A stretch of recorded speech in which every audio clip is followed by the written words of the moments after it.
Hey guys, I know it's been a while, but repainting the old blade for my 1966 Sears Suburban.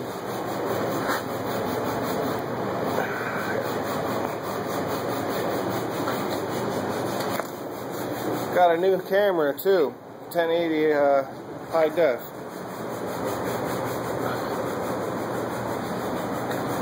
So leave me some comments. Here's the old girl right now. Next we're doing the discs. And then we're going to do the bracketry for the old blade. Sanding some miscellaneous on this beautiful Memorial Monday.